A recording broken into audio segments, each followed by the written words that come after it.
মুকুল চৌধুরী গতকাল লখনৌ সুপার জায়ান্টসের একেবারে হেরে যাওয়া ম্যাচ থেকে যেভাবে তিনি এই দলকে জিতিয়েছেন, হয়তো উপরওয়ালা তার ভাগ্যে এইরকমটাই লিখেছিলেন। অর্জুন টেন্ডুলকার একটা পডকাস্টে বলেছিলেন, লখনৌ সুপার জায়ান্টসের তরুণ ব্যাটারদের মধ্যে থেকে মুকুল চৌধুরী নামে একজন ব্যাটসম্যান রয়েছে যিনি বড় শট খেলতে পারে। ঠিক সেই সময় থেকে মুকুল চৌধুরী সম্পর্কে আমাদের মনে একটা প্রশ্ন জেগেছিল, আসলেই তিনি কেমন খেলতে পারেন। তবে গতকাল তিনি যা দেখালেন, চোখ কপালে ওঠার মতো। দরিদ্র বাবার সন্তান এবং MS ধোনির বায়োপিক দেখে ক্রিকেটের প্রতি আগ্রহ জন্ম নেওয়া ছেলেটা গতকাল এমন মহাকাব্যিক ইনিংস খেলেছেন যেটা দেখে হয়তো তার বাবা এবং MS ধোনিও খুশি হয়েছেন। লাগাতার একের পর এক ম্যাচ হারতে থাকা কলকাতা নাইট রাইডার্স জয়ের নেশায় ঘুরছিলেন। গতকাল শুরুতে ব্যাট করে 182 রান টার্গেট দেয়।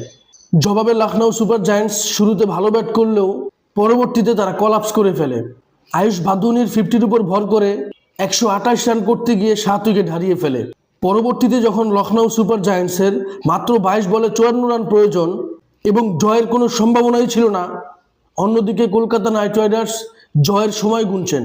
ঠিক সেখান থেকে অসম্ভবকে সম্ভব করেছেন, ভয়কে জয় করেছেন মুকুল চৌধুরী। প্রথম 8 বলে 1 রান করা ছেলেটা 27 বলে 50 করেছেন। তবে কলকাতা নাইট রাইডার্সের হাতে একটা সুযোগ ছিল ম্যাচ নিজেদের করে নেওয়ার। লখনৌ সুপার জায়ান্টসের যখন মাত্র 8 বলে 24 রান প্রয়োজন, সেখানেও দৃঢ় মন মানসিকতার পরিচয় দিয়েছিলেন মুকুল চৌধুরী। একা হাতে ম্যাচ জিতিয়ে মাঠ ছাড়েন। এই অসাধ্য সাধনের জন্য সঞ্জীব গোয়েঙ্কা, ঋষভ পান, এডেন মাকরামরা মুকুল চৌধুরীকে বুকে জড়িয়ে নেন। তবে কলকাতা নাইট রাইডার্স তারা তাদের প্রথম জয় লাভ করাটা হলো না। মোস্তাফিজুর রহমানকে তারা যখন বাদ দিয়েছিলেন অন্যায়ভাবে, 20 কোটি মানুষের আর্তনাদ হয়তো উপরওয়ালা শুনতে পেয়েছিলেন, যার ভোগান্তি কলকাতা নাইট রাইডার্সকে এখন ভুগতে হচ্ছে। তবে ভারতীয় ক্রিকেটে আরও একটি তরুণ প্রতিভার উদয় হলো। এ নিয়ে আপনাদের কোনো মতামত থাকলে অবশ্যই আমার সাথে শেয়ার করবেন। ভিডিওটি ভালো লাগলে লাইক, কমেন্ট, শেয়ার, সাবস্ক্রাইব করবেন। ধন্যবাদ।